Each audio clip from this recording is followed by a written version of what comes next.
If we run out of those, There you you are, and there are your mentors. Hi, how are you? And we have microphones. I'll be able to hear. If Jody just screw around the horn a little bit, Right now, as it were. I swing much more, I'm coming out the other end. Here, wait, give him a So that you can sign, so that you and Frank can sign them for you. And so, Tom, if you want to take it away. Sounds good. All right. Well, thank you. Situated here. All right, I'm about to do something pretty foolish here. So the prologue to my third book is a standalone. My books are about magicians, soldiers, psychic spies. And I started out strictly in an American context. Well, by book 3, I finally got around to the Irish context. And so we're going to have a bit of a wizard's duel in Ireland. And to deliver this, it's a bit of a pastiche of a lot of Irish song and literature here. So I'm going to do it with a little bit of a faux Irish lilt. And I hope I don't offend anyone with my bad accent. And there might even be a little bit of bad singing to go with it. So, and all that, and the prologue. Terrible beauties are born. Too long a sacrifice can make a stone of the heart. W.B. Yeats. All is quiet on New Year's Day before dawn. Near Galway, below a thatched cottage, like they kept for the tourists, the quiet old man called Oz came suddenly awake in his cave, as if the lack of noise had startled his sleep. He got up from his warm cavern bed and rubbed his grey stubble, crossed with the world. He hadn't had a foreboding since the peace in the north, except for the gentle one that came to all the old and told him that he must pass on his gifts soon, lest they be lost. No use complaining. In the dark, Oz put on his worn white Aran sweater and one of the fancy fiber Macintoshes the young ones preferred. He slung his rifle over his shoulder and, every joint hurting, climbed up the ladder to his cottage home. He stepped outside. Beyond his yard's low wall of rounded stone, the ground was flat and exposed. There'd be no surprises today. He made a sign of the cross in the air and walked toward the town. They'd be coming from there, rested and ready. He walked stiffly, as if he'd ridden a horse for a few centuries, like his ancestor of honored memory. He wouldn't have to walk far. He whistled the traditional reel, then hummed something by the Pogues. A mist blew silently in from the west, chilling, but well above freezing. Good on you, Gulfstream, but couldn't you do better? But no, it was warmer these days, and snow wasn't as general over Ireland. Thank you, climate change. Let the Yank weathermen try playing against that for a while. The foreboding that had woken him capped a week of his personal warning signs. A photographer with long hair and etched face, like David Warner in The Omen, boarding the ferry for Inishmore. A pale young woman in colorless clothes, like one of the hard ones he'd known in the provisionals, drinking steaming coffee out of doors in the gray weather. A dog growling at Oz's shadow. With the mundane peace, the signs he'd seen about the town could only mean one thing. They were again coming for him, coming for his gifts. Not that he cared to keep such things, but they wouldn't be coming for the right reasons. They were coming for the worst reasons in the world. The worst reason they'd want his gifts would be to open a way to hell. He knew that from another sign, a phantom pain from his index finger's missing tip, which he'd lost poking like an idiot at a hellworld's portal. Same as the ache in his joints foretold rain, that finger pain told him another portal would be opening soon, if it hadn't already. Ahead, 3 faint shadows moved toward him from the glow of the town. Oz looked about him. This field, never plowed. What's the place? The 3 would be Cuchulains, hounds of Ulster. Tough bastards, but some had anger management issues.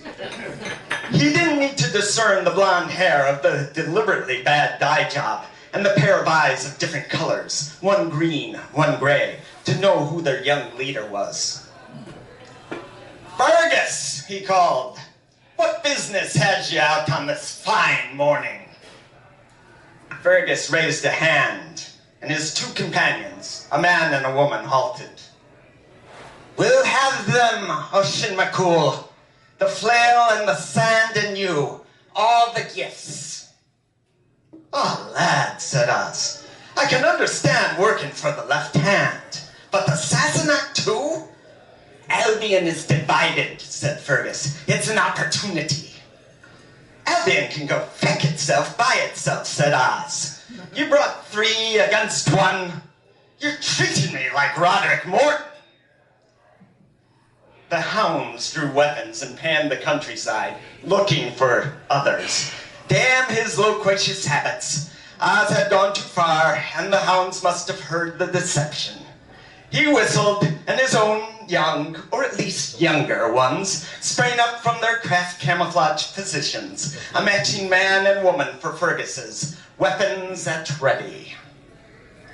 Fergus gave a grim chuckle. "We have a fair fight." "We have a standoff," said Oz, waving his hand back toward Galway. "So stand off." "No," said Fergus. "We have a duel." Now that was a surprise. Oz considered. His commission was important, more important now than ever. But he was one of the Philly to the bone, and he could not decline another Crafts Poets challenge, even to keep the gifts safe. Fair enough. A duel, then. Their companions drew back, lest some shrapnel syllables hit them. A modern Irish duel of craft poets did not require original composition. It was improvisational pastiche, deadly riffs on the nation's verse and song, which already had all the magical words one could desire. Each duelist would find the words that had both power and hard truths to sing against their opponent. After a few rounds of verses, the damage to body and spirit would tell, and one of the poets would fall. Any outside interference during the duel would draw the wrath of all the Philly. With an indulgence ill-befitting the seriousness of the conflict, Oz nodded at Fergus to begin. The challenger would go first. Get ready. In a quavering voice, like the lead singer of the Undertones, Fergus sang, "You are stretched in your grave, you shall rot there forever, you shall smell of the dirt, you'll be worn by the weather." The red craft of each word bit into Oz like bullets, and he saw himself crawling back to his cave, and the earth folding in on him, giving him peace. Fergus leered at him. "Stupid boy. Nobody won a major duel with one round of verse." Oz shook off the bits of death and launched his own words in return, matching the craft of his challenger in a fine Irish tenor, so unlike his old and gravelly speaking voice. "The night is long, and no day shall come. I promise that you're the dying one. Being what you are, you could never learn. Like another Troy, I shall make you burn." Fergus flinched away like a scalded cat from the fire in the words. But Fergus did not pause to collect himself, replying with an instant growl, as if hoping to catch Oz off guard with haste and simple malice. "You left-handed maggot, you're weak and you're haggard. This solstice past shall be your last." Oz's nose began to bleed. The words had wounded because they were true. Like many others, Oz had pulled some left-handed tricks during the Troubles, and he felt sin on his soul that no confession could remove. This year was certainly his last on Earth. But perhaps because Oz accepted their truth, the words did not carry immediate death. Anyway, Oz could play on past sins as well as Fergus. Like all the tea in China, dog, the sins you cannot leave behind. They boil inside your mental fog. They tear into your greedy mind. Fergus's hands went to his head, clutching it as if it buzzed with bees instead of crimes. But he recovered himself. Still wide awake and sweet as honey, he said, spitting blood onto the grass like a boxer. For this round, he gave himself more time, no doubt to think more carefully about his words. In their weakened state, they both knew that any verse now could be their last. You change utterly. Your heart is turned to stone. Your center cannot hold. Start off to die alone. The bitter words burned like cold iron. They tore at Oz's heart and drove him to his hands and knees. Just one more word. The right syllable would have quartered him along mystic dotted lines. Like sharks smelling blood in the water, the other hounds inched toward him. But Oz did not leave the living stream. Painfully, he rose up on his stiff knees. My death is too soon for you to trouble me with it. Time to give Fergus the bad news about their relative power. Time to end this. But he would not take Fergus's life, not today. One thing he'd learned from this exchange, he'd killed enough. He didn't want more blood on staining his karmic ledger now, and dead craftsmen aplenty would be coming soon. In the east, the sun was rising. With his best full-throated voice, Oz saying, "Who will drive for Fergus now, when all his lights have gone to shade? Why lift his tender eyelids now, when his bright eyes forever fade?" The words flew from Oz like knives into Fergus's face. With audible pops, Fergus's eyes burst from his sockets. Fergus screamed like a snapper. His fingers went to his bleeding eye holes. "You bastard!" he howled. Fergus wouldn't understand this grace. His whole generation refused to understand such cold grace. Cut off from sight and the active service of the left hand, Fergus might yet become the greatest of all the Philly, and another Turlock O'Carolan of Crafts-on, while Oz would be mouldering in the grave. The other hounds stared at Oz, hands ready to bring their weapons to bear. Oz dismissed them with a wave of his arm. "Take him away before I give you the same." With reluctant slowness, they led away their blind leader as he wept blood. One of Oz's guards, a dead Rainer for Maureen O'Hara at 50, except for shorter hair and a grimmer mouth, said, "They'll be back with more." "So they will. Give them something to remember us, Makusha." But Oz wouldn't be here. He was packed and ready. He'd go to Shannon Airport and pass through the flow of returning dead from the diaspora and the ghost guards. And go on to where? He'd need more of one of the gifts, but he wouldn't fly to Italy directly. First he'd go on to somewhere they wouldn't immediately follow, somewhere he could feel for the coming portal. Into the west? Maybe. He wouldn't think about it. He didn't want any farsight tracking his movements until it was too late. Had the time truly come to use all the gifts? Fergus and his friends seemed to think so, though their uses would be different from his. In the first light of dawn, Oz looked about at his country, and the dear sight of it brought him another foreboding and a few tears. After today, he'd never see his home again. So that's the prologue from book 3. for a short selection? Okay.